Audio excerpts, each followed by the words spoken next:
ഫാത്തിമ ബീവി ശരിക്കും ബീവിയായി. അങ്ങനെയാണ് ശരിക്കും ബീവിയായി നമ്മുടെ ഫാത്തിമ. ബീവിയായിന്ന് ശരിക്കും എങ്ങനെയുണ്ട് ബീവി ആയ സമയത്തെ? ഞാൻ ലാസ്റ്റ് ഇന്റർവ്യൂ നടക്കുന്ന സമയത്ത് ഭയങ്കര എക്സൈറ്റഡ് ആയിരുന്നു കല്യാണത്തിന് വേണ്ടിയിട്ട്. ആള് മറ്റേ ബ്ലഷ് ചെയ്യായിരുന്നു സത്യത്തില്. ആൻഡ് കല്യാണ ദിവസം ഞങ്ങളിത് നിക്കാഹ് അതിന്റെ ഓരോ വീഡിയോ വരുന്ന സമയത്തെ ഇതെന്താ നടക്കണേ, ഭയങ്കര രസമായിട്ട് കാരണം വെയിറ്റ് ചെയ്യായിരുന്നു ഞങ്ങള്. ശരിക്കും ഈ കല്യാണം എന്ന് പറഞ്ഞ ഒരുപാട് നാളത്തെ പ്ലാനാണ്. സോ എങ്ങനെ ഉണ്ടായിരുന്നു ഓരോ പ്ലാനും അത് സക്സസ്ഫുള്ളി നടക്കണ സമയത്തെ? ഭയങ്കര സന്തോഷമായിരിക്കും. എങ്ങനെ ഉണ്ടായിരുന്നു ആ ഫീല്? നമ്മളൊരു 3 മാസത്തെ കഷ്ടപ്പാടാണ് ഈ ആക്ച്വലി ഒരു ദിവസത്തെ ഫുൾ എന്താ പറയാ നമ്മള് കണ്ടത്. 5000 ആളെ പരിപാടി. 5000 ആൾക്കാരെ പരിപാടി. അതിന്റെ ടെൻഷൻ നമുക്ക് നല്ലോണം. ഇച്ചിരി കൺജഷൻ വന്നാൽ മതി പരിപാടി കോളാവാൻ. അപ്പൊ നമ്മള് സ്ഥലം ചൂസ് ചെയ്യാനും എല്ലാത്തിനും നമ്മള് കുറെ ഓടി നടന്ന് കുറെ തപ്പി അവസാനം ഓരോന്നിങ്ങനെ ഷോർട്ട് ലിസ്റ്റ് ചെയ്ത് അങ്ങനെ ചൂസ് ചെയ്തതാണ് എല്ലാ സ്ഥലങ്ങളും കാര്യങ്ങളൊക്കെ. നടന്നപ്പോ എന്താ ഇതൊക്കെ കഴിഞ്ഞല്ലോ. പക്ഷേ അല്ലേ സംഭവം എല്ലാ ദിവസവും ഓരോ ദിവസവും നടക്കുന്ന ഓരോ എക്സൈറ്റ്മെന്റ് ആയിരുന്നു. ആ ദിവസം വരാനുണ്ടല്ലോ. അത് കഴിഞ്ഞപ്പം പിന്നെ ഒരു കഴിഞ്ഞു പോയല്ലേ. ശടാ ആദ്യം ഞങ്ങക്ക് ചെക്കനെ പരിചയപ്പെടുത്ത്. അജ്മൽ റോഷൻ. ഹായ്. വർക്കിംഗ് അല്ലെങ്കിൽ ഹി ഓൺസ് അല്ലെങ്കിൽ his family owns ladies planet പറഞ്ഞൊരു ബുട്ടീക്ക് ഉണ്ട് പെരിന്തൽമണ്ണാണ്. അവരെ മദർ ഷോപ്പ്. പിന്നെ എവിടെ ഉണ്ടെന്ന് പറഞ്ഞു പറയൂ. പ്രൊമോഷൻ ആവട്ടെ. പാലക്കാടുണ്ട്, പെരിന്തൽമണ്ണ, പിന്നെ കുറെ ഹോട്ടൽസ് ഉണ്ട്. ബിസിനസ് ആണ് മെയിൻ. ഓക്കെ, ഞാൻ ചോദിക്കട്ടെ, ചെറിയൊരു ക്ലൂ തന്നിട്ടുണ്ടെങ്കിലും ഇത് നിങ്ങളുടെ ഒരു കപ്പിൾ ഇന്റർവ്യൂ ആയതുകൊണ്ട് തന്നെ എങ്ങനെ കണ്ടുമുട്ടി, എങ്ങനെ ഇഷ്ടപ്പെട്ടു, എങ്ങനെ കല്യാണം കഴിച്ചു? ഇതാൾക്കാർ കേട്ടുകെട്ടപ്പെടുത്തുന്നു. നമ്മൾ ഫസ്റ്റ് കണ്ടത് ഇവരെന്നെ പ്രൊമോഷന് വിളിച്ചാണ്. അപ്പൊ ആദ്യത്തെ പ്രാവശ്യം ഷൂട്ടിന് പോയി ഞാൻ ഇന്റർവ്യൂവിൽ പറഞ്ഞിട്ടുണ്ട്. ഞാൻ കണ്ടപ്പോ ഇവൻ മൂപ്പര് മൈൻഡ് ചെയ്യുന്നേ ഇല്ല. മൈൻഡ് ചെയ്യുകയാണെങ്കിൽ തന്നെ മുഖത്തേക്കൊന്നും നോക്കാതെ അവിടെയൊക്കെ ഷൂട്ട് ചെയ്യണം, ഈ സെക്ഷനൊക്കെ ഷൂട്ട് ചെയ്യണം, ഇത് ഇങ്ങനെ കിട്ടണം, ഇവിടെ കാര്യങ്ങളൊക്കെ പറഞ്ഞു തന്നത് ആളാണ്. ഇടയിൽ എപ്പോഴും പറയുന്നുണ്ട്, ഇടപെട്ടിട്ടില്ല. അർജുന്റെ കസിനാണ്, ആള് ഭയങ്കര കൂളായിട്ട് ചിരിച്ചിട്ടൊക്കെ വർത്താനം പറയും. ഇത് ഒരുമാതിരി ഒരു മൂക്കത്താശങ്ക എന്നൊക്കെ പറഞ്ഞ. ഞാൻ എന്റെ സിസ്റ്ററിന്റെ കൂടെ ഷോപ്പിലപ്പോ എൻട്രി ചെയ്യണുള്ളൂ. പക്ഷെ അങ്ങനെ ആറ്റിറ്റ്യൂഡ് ഇട്ടോണ്ടായിരിക്കും ഞാൻ അന്നു ഇയാളെന്താ ഇങ്ങനെ നോട്ട് ചെയ്തു ഞങ്ങൾ. അതെ, നമ്മൾ ആറ്റിറ്റ്യൂഡ് ഉള്ള ആൾക്കാരെ നോട്ട് ചെയ്യും. അങ്ങനെ അത് കഴിഞ്ഞ് രണ്ടാമത്തെ ഷൂട്ടിന് പോയി. രണ്ടാമത്തെ ഷൂട്ടിന് പോയപ്പം ഇവരൊക്കെ ആയിട്ട് കുറച്ചുകൂടി കമ്പനിയായി. ഇവര് ഫാമിലി എല്ലാരും കൂടിയാണ് നോക്കി നടത്തുന്നത്. അപ്പൊ ഏകദേശം ഫാമിലിയിൽ കുറച്ച് ആൾക്കാരൊക്കെ നമ്മളായിട്ട് കമ്പനിയായി. പിന്നെ അങ്ങനെ ഒരു കോള് വന്ന് അജയന്റെ ഉപ്പന്റെ അടുത്തുനിന്ന്. അങ്ങനെ പിന്നെ എല്ലാം പെട്ടെന്ന്. ഇനി അജ്മലിന്റെ വേർഷൻ ഞാൻ കേക്കട്ടെ. ശരിക്കും ഇപ്പൊ നമ്മൾ ആദ്യം കണ്ടു, ആളെ ശ്രദ്ധിച്ചായിരുന്നോ? ഇല്ല. വൈ ശ്രദ്ധിച്ചായിരുന്നു വെച്ചാല് ഒരു വ്ളോഗർ വരുന്നുണ്ട് ഷോപ്പില്, ഫാത്തിമ എന്നാ പറയാ. സത്യത്തില് ഞാൻ ആ സൈഡിക്ക് വല്ലാണ്ട് പോയിട്ടില്ല. ഞാൻ എന്റെ സിസ്റ്ററിന്റെ കൂടെ ഷോപ്പിൽ എന്തോ ഒരു സംഭവത്തിന് ഫ്ലോറിൽ ഷൂട്ട് നടക്കുന്നുണ്ട് എന്ന് പറഞ്ഞപ്പോ ജസ്റ്റ് ഒരു മിന്നാട്ടം കണ്ടു, ഞാൻ പോയി. സെക്കൻഡ് പ്രാവശ്യം വന്നപ്പോഴേക്ക് ഞാൻ ഇവളോട് എങ്ങനെയാ അവളേക്ക് കണക്ട് ആയെന്ന് വെച്ച് കഴിഞ്ഞാൽ എന്നോട് ഉപ്പ ചോദിച്ചു, ഷോപ്പിന്റെ വീഡിയോസ് കിട്ടിയോന്ന്, റെഡി ആയിട്ടുണ്ടോന്ന് ചോദിക്കാൻ പറയാൻ പറഞ്ഞു. അപ്പോൾ സംഭവം കസിനാണ് ഇവളെ കണക്ട് ചെയ്തിട്ടുള്ളത്. അതായത് ഷോപ്പിലോട്ട് പ്രൊമോഷന് വരുമോ, പേയ്മെന്റ് ഒക്കെ കൊടുത്തത് കസിനാണ്. പക്ഷെ ഞാൻ ആ വീഡിയോന്റെ ഇത് ശരിയായിട്ടുണ്ടോ ചോദിക്കാൻ വേണ്ടിട്ട് ജസ്റ്റ് അതിൽ സ്റ്റാർട്ട് ചെയ്തതാ. പിന്നെ റീൽസ് അയച്ച് കമ്പനി ആയി, പിന്നെ അങ്ങോട്ട് തീരുമാനമായി. ശരിക്കും ഈ പ്രപ്പോസൽ ഇപ്പൊ ഒരു പ്രണയം ഇതിൽ ചെറുതായിട്ട് പൂട്ടിട്ടുണ്ടായിരുന്നോ? നമ്പർ ചോദിച്ച് ഉപ്പനെ കൊണ്ട് വിളിപ്പിച്ച് പിന്നെ ഒരാഴ്ച പെണ്ണ് കാണലായി. ഇതിലൊരു പെർസെന്റേജ് പോലും ഞങ്ങള് ഒരു പ്രേമത്തിനോ ഇല്ല. ഓൾറെഡി എനിക്ക് അത്യാവശ്യം ഏജ് ഉണ്ട്. ചർമ്മം കണ്ട അല്ല, അങ്ങനല്ല, നമ്മള് ഓപ്പൺ ആയിട്ട് കാര്യം പറയണ്ടേ.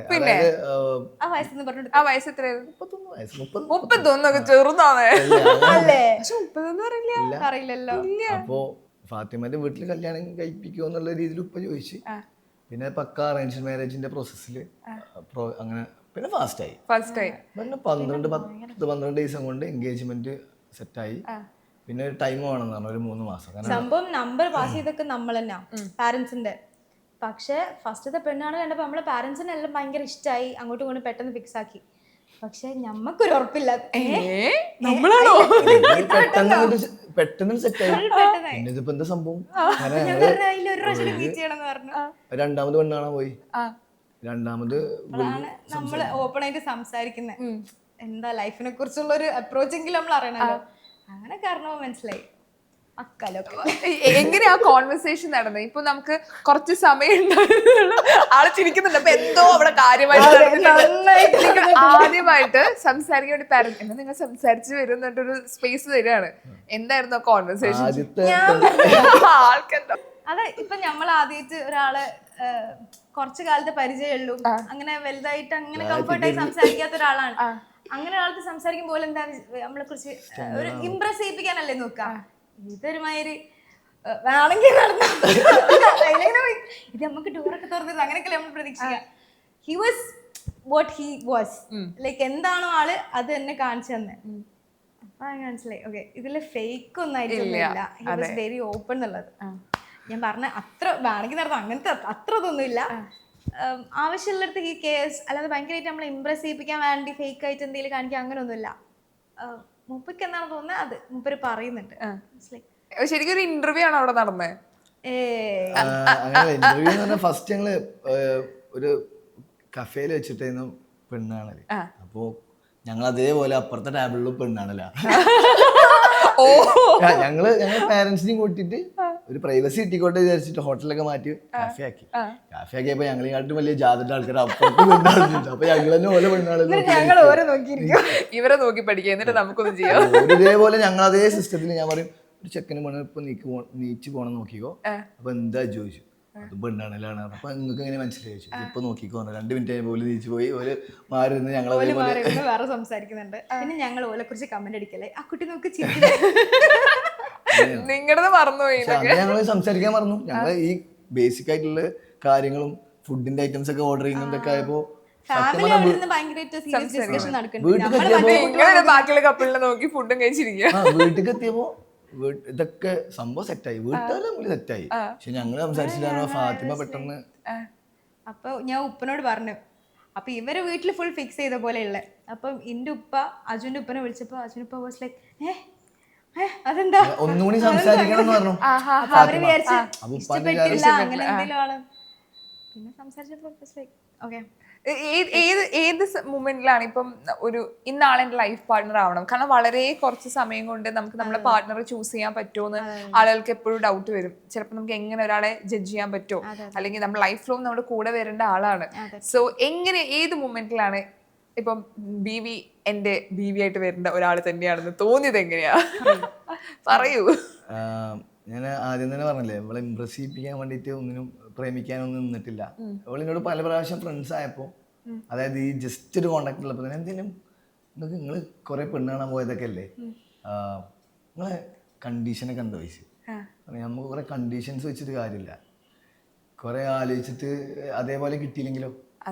അപ്പോൾ ഞാൻ പറഞ്ഞു കിട്ടിയതിന് ഒന്നല്ലെങ്കിൽ നമ്മൾ ആ കണ്ടീഷൻക്ക് ആവുക, അല്ലെങ്കിൽ പോലെ രണ്ടാളും കൂടി അണ്ടർസ്റ്റാൻഡ് ചെയ്തിട്ട് ഒന്നൊക്കെ ആവുക എന്നുള്ള രീതിയിൽ നിന്റെ ഒരു കണ്ടീഷന്. കാരണം നമ്മൾ കുറെ ആലോചിച്ച് വെച്ചാൽ തന്നെ കിട്ടിയിട്ടില്ലെങ്കിൽ പ്രശ്നമാണ്.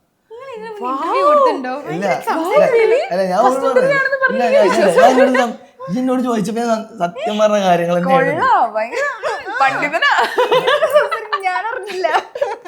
അല്ല, ഞാൻ അവളോട് നല്ല കാര്യം കാര്യമില്ല. എല്ലാവർക്കും പ്രത്യേകിച്ച് ഈ ജനറേഷനിൽ എനിക്ക് അങ്ങനത്തെ വേണം ഇത് വേണം. എന്നോട് എന്നോ ചോദിക്കുമ്പോൾ ഞാൻ പറയാം എന്താ പറയുക കണ്ടീഷൻസ് വെച്ചിട്ട് എന്താ കിട്ടിയില്ലെങ്കിലോ പെട്ടെന്ന് അടുത്ത ആളുടെ ഡൈവേഴ്സ്. അപ്പൊ ഞാൻ പറഞ്ഞു കണ്ടീഷൻസ് ഒന്നുമില്ല. പിന്നെ ഇവളെ സംബന്ധിച്ചിട്ട് ഞാൻ വെളിയിൽ കണ്ടത് അറിഞ്ഞു കഴിഞ്ഞാൽ എന്തൊക്കെ തിരക്കാണെങ്കിലും ജസ്റ്റ് ആ വർക്ക് റെഡി ആയാന്ന് ചോദിച്ചപ്പോൾ ഇവളാണ് ഇങ്ങോട്ട് എഫേർട്ട് ഇട്ട്. അതായത് വലിയ തിരക്കാണെങ്കിലും എനിക്കവിടെ വാല്യൂ ഇല്ല. കാരണം നമ്മൾ നോർമലായിട്ടുള്ള ആൾ എൻ്റെ ഷോപ്പിലൊന്നും ഇവിടെ വർക്ക് ചെയ്ത് അപ്പോൾ ഇല്ലാത്ത സമയം വെച്ചിട്ട് ഇവിടെ നമുക്ക് റിപ്ലൈ റീൽസ് കാര്യങ്ങളൊക്കെ ഇങ്ങനെ വരികയാണ്. അപ്പോൾ കുറച്ചൊക്കെ എഫേർട്ട് ഇടുന്നുണ്ടല്ലോ എന്നുള്ളത് എനിക്കും തോന്നി. ഞാൻ വർക്കിന്റെ കാര്യത്തിൽ ഭയങ്കര പ്രൊഫഷണൽ, അതാണ് ഞാൻ അവിടെ കാണിച്ചത്. അങ്ങനെ ലൈഫ് പാർട്ണറായിട്ട് കൊണ്ടുവരാൻ പിന്നെ ഈ കമ്പനി ആകുമ്പോൾ തന്നെ നമുക്ക് ചില വൈബ് കിട്ടുമല്ലോ. അതിപ്പോ എന്തെങ്കിലും പ്രതീക്ഷിച്ചിട്ടോ ഇവളെ എന്താ കെട്ടണം എന്നുള്ള പ്രതീക്ഷ കൊണ്ടല്ല. ഇപ്പൊ ഫാത്തിമക്ക് തന്നെ അറിയാം ഞങ്ങള് ജസ്റ്റ് ചാറ്റ് ചെയ്ത് തുടങ്ങിയപ്പോ തന്നെ ചില വൈബുകള് സെറ്റായി. അതായത് ഞാൻ പറയല്ലേ, ഒരാഴ്ച കൊണ്ട് തന്നെ കല്യാണം സെറ്റായി.